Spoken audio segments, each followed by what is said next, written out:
Hey everyone, welcome to another Wednesday. That means I am here and I'm going to talk about something random relating to weddings. In case you don't know, my name is Brian Strigler. So, this week we are talking about Pinterest. So, some of you are probably very, very fond of Pinterest, and others may have no idea what Pinterest is. But I imagine most people know what Pinterest is at this point.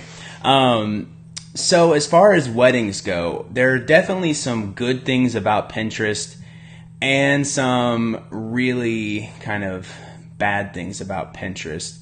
So I'm going to kind of go over both sides of this, and you can kind of take away what you want from it and decide whether or not you should use it for your wedding. So let me get this off my screen real quick. Boop. Okay. So, as far as Pinterest go, the great thing about Pinterest and the reason people use it is because you can find ideas about everything. So, if you want to have a superhero groom's cake, you can search on Pinterest, superhero groom cake, and you'll have 100 photos of different superhero groom's cakes. So, you will get that idea. You can pin a bunch of those ideas, and then you'll have all these things you can look at that will help you decide what you're going to do for your wedding. Okay, and that's funny. I say the superhero grooms one because that's like one of the few images I've put on Pinterest, and it gets pinned all the time. Anyway, so that is a good thing. Okay, if you want some ideas, if you want to see some things, you can go on Pinterest. You can search for certain things. You could get ideas for flower arrangements. You get ideas for even if you don't know what dress style you want, you can look up that kind of things. So, you can find all types of ideas on Pinterest, and that is helpful for people. Some people aren't very creative. Some people don't know what they want, and so Pinterest can be very helpful to those people. Now, the problem comes in when Pinterest kind of takes over their world, their life, their wedding. So, people will get on Pinterest and they will stay on Pinterest and they'll stay on Pinterest and they will kind of get lost in this world. And the problem with that is it can get overwhelming for brides. There's so much stuff out there. They keep finding something, but then oh wait, maybe I want to do this or maybe I want to do that. And they keep finding things and it just becomes more of a problem. There's too much stuff out there. And so they're left with all these ideas and they can't make a decision. Okay, that's not a good thing.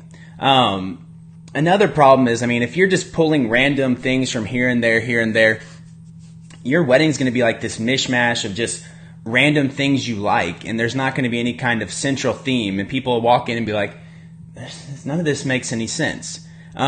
So you want to make sure the ideas that you're pulling are connected somehow. So you want it all to kind of mash together into something that makes sense and is good, and not just 30 random things that you like thrown into your wedding. And so another issue that people will run into is because they see it on Pinterest, they automatically think it's possible. Some of the things you find on Pinterest, first of all, are very expensive. And unless you just have a ton of money, you may not be able to pull it off. An example, so you might see some flowers and you're like, oh, that's awesome. But those flowers may be ridiculously priced. Or it may just not be possible. So I'm not a flower expert by any means, but maybe you see some flowers and you're like, oh, I want those flowers for my wedding. Maybe they aren't really in bloom, though, when your wedding is. So it may not be possible to actually get those flowers, at least not easily. This also can happen with photos. So people will have 50 ideas for photos they want to do, but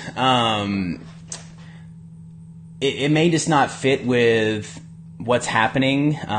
Maybe they want really pretty mountains in the background, but we have no mountains. Or maybe they want a really pretty sunset, but it's cloudy outside. So just because you find something on Pinterest doesn't mean it's actually something you can do. So please keep that in mind, okay? Pinterest is gathering all these ideas from all over the world, and just because you see it doesn't mean it necessarily is something that's realistic. I hate to burst your bubble, but it's true. Okay, now the other issue The other issue with it is Pinterest can kind of kill your creativity.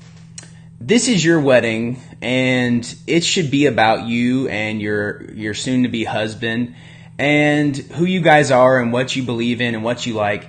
And if all you're doing is taking ideas from Pinterest, those aren't really your ideas, and it's more like you're just copying someone else's wedding. That's okay to do for some of the stuff, but if you just do that for every single thing in your wedding, then it's not really your wedding, it's just a bunch of people's ideas. So try to come up with a few things that at least are your own creative idea.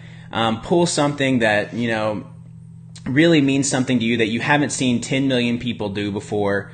And so there's something original about your wedding, and it's not just copying everyone else's.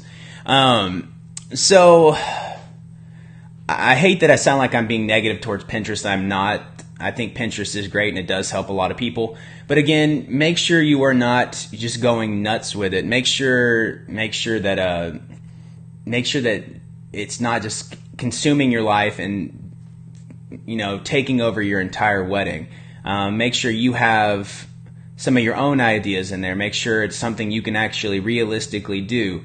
And I think with anything, it's like anything. A little of something is good, but when you go too far in the extreme, it's going to cause problems. All right. So anyway, guys, I hope that was helpful. I hope I didn't just kill anyone's Pinterest dreams. But I am here trying to give you some advice. Take it or leave it. That's kind of what I do. I throw it out there and you can do what you want. Anyway, thank you for watching, guys, and I hope you have a wonderful Wednesday.